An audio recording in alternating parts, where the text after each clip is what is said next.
We have a voicemail number. That number is 219-2-DAVID-P.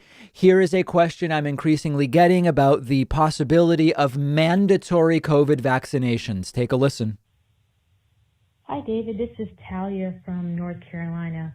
My question is, with the vaccine getting rolled out and Biden making it one of his priorities, what do you think will happen with mandatory vaccines for kids in schools? Because I know that there's many vaccines that the government has made mandatory for people to go to school. So do you think Biden will have to decide on that? So, no, Joe Biden's not going to have to decide on that. The decisions about vaccine requirements for attending public school are typically made at the state level. They maybe even be made at a more local level, but typically those are state level decisions. I think we need to be really careful with our terminology here.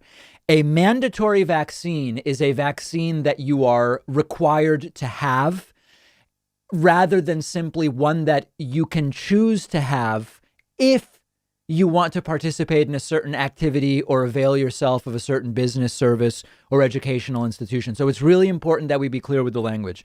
The coronavirus vaccine is not going to be mandatory in the sense that no government, state, local, federal, is going to force anyone who doesn't want a vaccine to get one.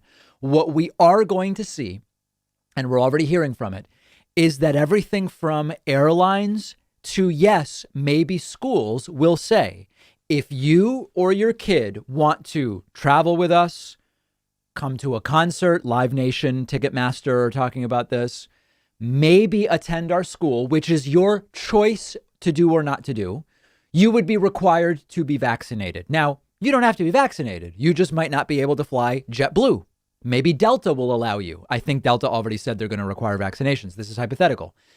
A private school could also say, at this school, you have to have a coronavirus vaccine to attend. Some private schools have laxer rules on vaccination than public schools.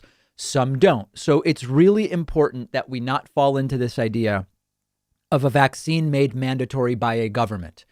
Public schools are run by states and municipalities. They're not going to force a vaccine on anyone, but they may say, if you choose to send your kid to this school, they must have a vaccine, as is already the case with a number of different vaccines in different states and municipalities. So let's take control of what this actually is, which are requirements for participation as they exist in many different areas across many different industries.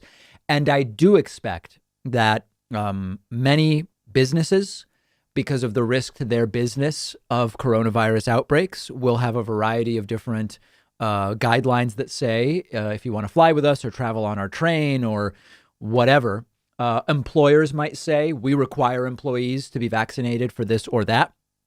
You don't have to work here. Working here is optional. You can go to a different employer if you want, but to work here, you need this vaccine or that vaccine. Fully expect that is going to happen. It'll be up to people to decide whether they want to avail themselves of a certain school or of a certain airline or whatever enough that they will choose to go and get that vaccine.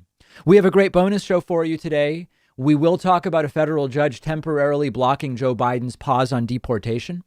We will talk about how in 2020, airports, people were caught with guns twice as much in 2020 than in 2019 at American airports. And we will talk about the possibility of mandatory COVID tests for domestic air travel. I actually think this is long overdue, and I will explain why on today's bonus show. Get instant access to the bonus show by becoming a member at joinpakman.com.